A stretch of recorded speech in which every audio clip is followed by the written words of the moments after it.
एक लड़का जिसके पास कैमरा खरीदने के पैसे तक नहीं थे, वो आज इंडिया का सबसे बड़ा व्लॉगर कैसे बन गया। सौरभ जोशी, जिसके वीडियोस पे कभी 100 व्यूज भी मुश्किल से आते थे और आज 40 मिलियन लोग उसका हर दिन का रूटीन देखते हैं। पर असली कहानी यहाँ से शुरू होती है। सौरभ जोशी का जन्म उत्तराखंड में हुआ था। एक सीधा साधा छोटा सा पहाड़ी परिवार। उनके पिता रोजगार के लिए हरियाणा आए थे, लेकिन कोई अच्छी नौकरी नहीं मिली तो उन्होंने कारपेंटरी का काम शुरू किया, यानी लकड़ी का काम, ताकि घर चले सके। सोचो जरा, एक बाप जो अपने हाथों से लकड़ी तछता है ताकि अपने बच्चे को रोटी मिल सके। वो सिलसिला, वो मेहनत, वो खामोशी में की गई तकलीफ सौरभ ने बचपन से देखी थी और यही चीज उन्हें अंदर से स्ट्रॉन्ग बनाती गई। सौरभ के पिता की नौकरी एक जगह टिक नहीं पाती थी, इसलिए उनका परिवार बार बार शिफ्ट करता रहा। सौरभ ने 12वीं तक 5 बार स्कूल्स बदला और उनकी पढ़ाई का ज्यादा हिस्सा हिसार हरियाणा में हुआ। हर बार नई जगह,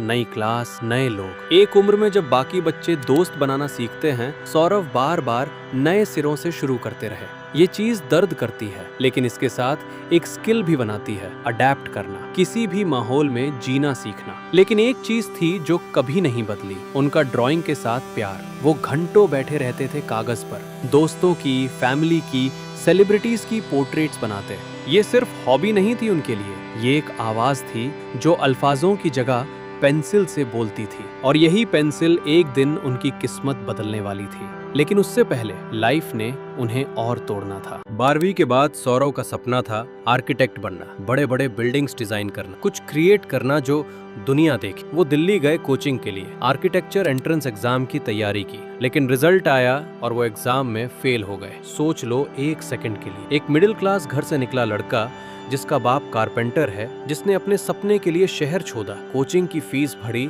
और फिर फेल हो गया। घर वापस आना, लोगों का सामना करना, ये मोमेंट कितना मुश्किल रहा होगा। जब वो वापस आए तब उन्होंने ड्राइंग की तरफ रुख किया और फिर उनके भाई ने उन्हें यूट्यूब के बारे में बताया। लेकिन ये भी इतना आसान नहीं था। संदीप माहेश्वरी के साथ एक इंटरव्यू में सौरभ ने बताया कि जब उन्होंने 2017 में अपना आर्ट चैनल शुरू किया, उनके पास पेंटिंग करने के लिए एक प्रॉपर टेबल भी नहीं था। एक टेबल नहीं था, समझे? हम लोग सोचते हैं सेटअप नहीं है तो कैसे करें, और ये लड़का बिना टेबल के ही काम शुरू कर देता है। जमीन पर बैठ के या जहाँ जगह मिली वहाँ काम किया। शुरू में उनके आर्ट चैनल पर बहुत कम व्यूज आते थे, सब्सक्राइबर्स भी बहुत स्लो बढ़ते थे और इसके साथ एक और बार उनका चैनल डिमोनेटाइज भी हो गया। एक बार नहीं, 2 बार, कम्युनिटी गाइडलाइंस की वजह से। इमेजिन करो, इतनी मेहनत, इतना वक्त, इतना दर्द, और यूट्यूब खुद ही चैनल पे रोक लगा दे। काफी लोग यहाँ छोड़ देते, लेकिन सौरभ ने नहीं छोड़ा। वो रुके, वो सीखते रहे, क्योंकि इनके पास खो देने के लिए कुछ ज्यादा नहीं था तो डरने की भी कोई बात नहीं थी। और सौरभ जोशी ने एक फैसला किया जो उनकी जिंदगी बदल देगा। उन्होंने एक चैलेंज लिया, 365 दिन में 365 व्लॉग्स अपलोड करना, हर रोज, बिना एक दिन छोड़े। ये सुनने में सिंपल लगता है, लेकिन सोच लो, एक छोटे पहाड़ी घर में लिमिटेड रिसोर्सेज के साथ हर रोज एक वीडियो बनाना, एडिट करना, अपलोड करना, और ये सिर्फ एक दिन नहीं, पूरे 1 साल तक।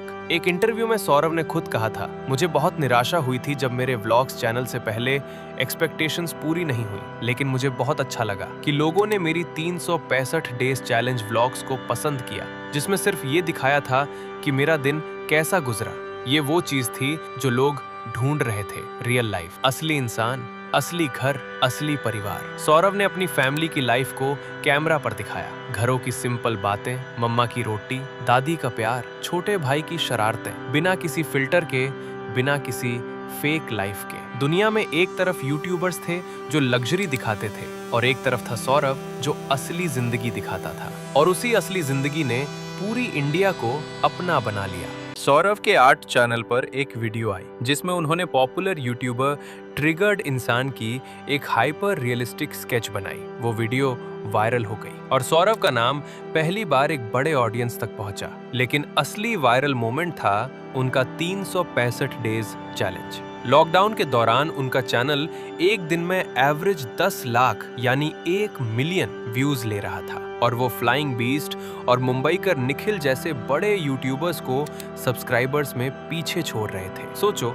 एक छोटा पहाड़ी लड़का, बिना किसी फिल्म इंडस्ट्री कनेक्शन के, बिना किसी पीआर टीम के, सिर्फ अपनी असली लाइफ दिखा के इंडिया के टॉप यूट्यूबर्स को ओवरटेक कर रहा था। पूरी दुनिया लॉकडाउन में थी। सौरभ के वीडियोस एक ऐसे वक्त में आ रहे थे जब लोगों को नॉर्मलसी चाहिए थी, घर, प्यार, फैमिली, सिंपल खुशी, और सौरभ वही दे रहा था। ये कोइंसिडेंस नहीं था, ये प्रिपरेशन की वजह से मिला हुआ मोमेंट था। आज सौरभ जोशी का नाम इंडिया में हर घर में लिया जाता है। उनके व्लॉग्स चैनल पर लगभग 32 से 33 मिलियन सब्सक्राइबर्स हैं और वो इंडिया के सबसे ज्यादा सब्सक्राइब किए जाने वाले व्लॉगर हैं। उनकी मंथली अर्निंग्स यूट्यूब एड से अकेले 1 करोड़ से ज्यादा है और ब्रांड प्रमोशंस मिलाओ तो 1.5 से 2 करोड़ पर मंथ। उनके पास आज लग्जरी कार्स का कलेक्शन है, इंक्लूडिंग एक मर्सिडीज बेंज G580 जिसकी वैल्यू अकेले 3 करोड़ है। लेकिन सबसे बड़ी सक्सेस ये नहीं है। सबसे बड़ी सक्सेस ये है कि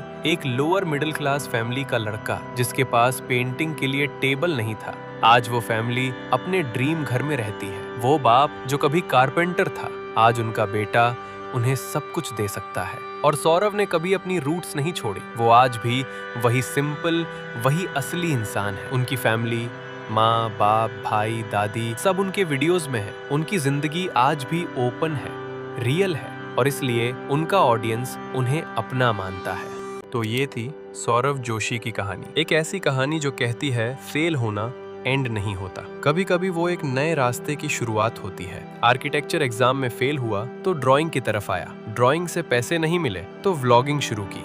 लॉकडाउन ने दुनिया रोक दी तो सौरभ की दुनिया शुरू हुई। हर मुश्किल एक मोड़ था, हर तकलीफ एक टीचर थी। और अगर आप भी अभी किसी फेलियर में हैं, किसी अंधेरों में हैं, तो याद रखो सौरभ के पास भी टेबल नहीं था, आज उनके पास मर्सिडीज है। फर्क सिर्फ इतना था, उन्होंने रुका नहीं। तो आप भी मत रुको।